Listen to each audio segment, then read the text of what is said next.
बच्चों, कक्षा 6 के भूगोल विषय में तीसरा अध्याय अक्षांश एवं देशांतर में आज इस वीडियो में आप प्रमुख अक्षांश रेखाएं तथा देशांतर रेखाओं का अध्ययन करेंगे। तो देखिए, प्रमुख अक्षांश रेखाएं ग्लोब या मानचित्र पर दिखाई जाने वाली अक्षांश रेखाएं निम्नलिखित हैं। नंबर 1, विषुवत रेखा। यह शून्य अंश अक्षांश रेखा होती है। यह बृहत वृत्त होता है जो ग्लोब को 2 बराबर भागों में बांटता है। सूर्य की किरणें इस रेखा पर वर्ष भर लंबवत पड़ती हैं। यह सबसे बड़ी अक्षांश रेखा होती है। इसकी कुल लंबाई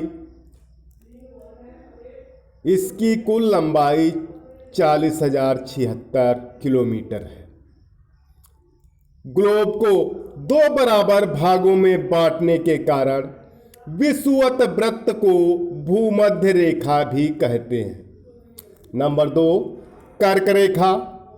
यह 23.1/2 डिग्री उत्तरी अक्षांश रेखा है।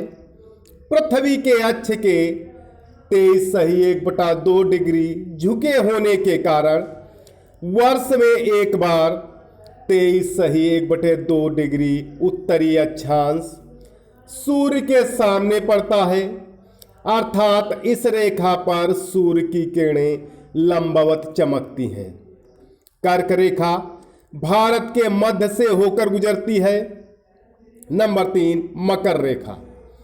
यह 23.1/2 डिग्री दक्षिणी अक्षांश रेखा है। पृथ्वी के अक्षीय झुकाव तथा परिक्रमण के कारण यह रेखा भी सूर्य के सम्मुख वर्ष में एक बार आती है।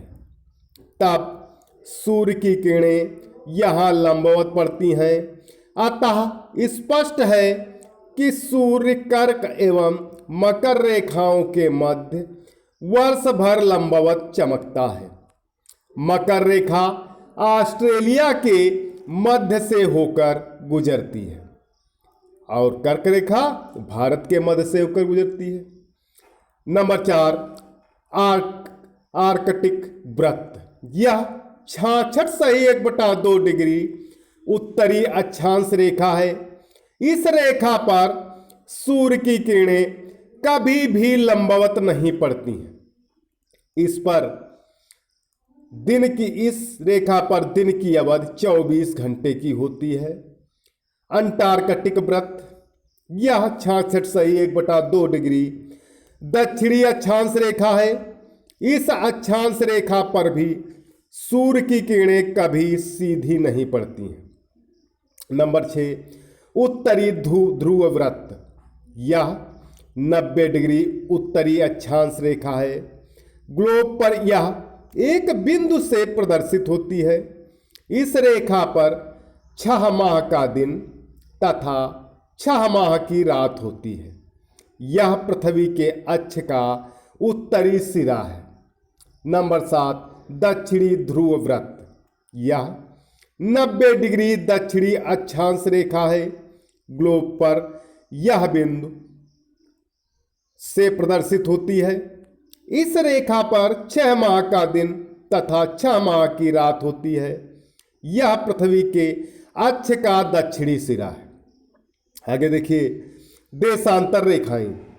देशांतर रेखाएं धरातल पर किसी स्थान की अवस्थिति बताने में महत्वपूर्ण भूमिका निभाती हैं। यह कार्य केवल अक्षांश रेखाओं से ही नहीं हो सकता, क्योंकि एक अक्षांश रेखा पर अनेक स्थान स्थित हो सकते हैं। इसलिए किसी स्थान की अवस्थिति का निर्धारण अक्षांश व देशांतर रेखाओं के मिलन बिंदु से होता है। जैसे दिल्ली 29 डिग्री उत्तरी अक्षांश और 77 डिग्री पूर्वी देशांतर पर स्थित है।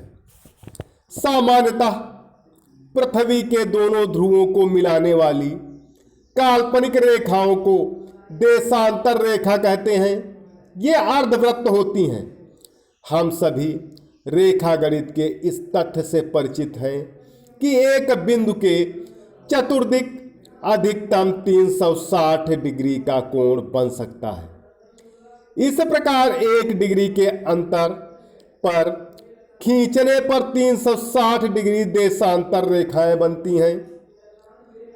सभी देशांतर रेखाओं की लंबाई समान होती है, किंतु उनके मध्य की दूरी ध्रुवों की ओर क्रमशः घटती जाती है।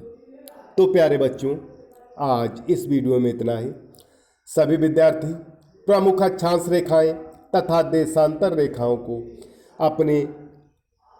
अपनी भाषा में लिखकर होमवर्क वाले ग्रुप पर अवश्य डालें। धन्यवाद।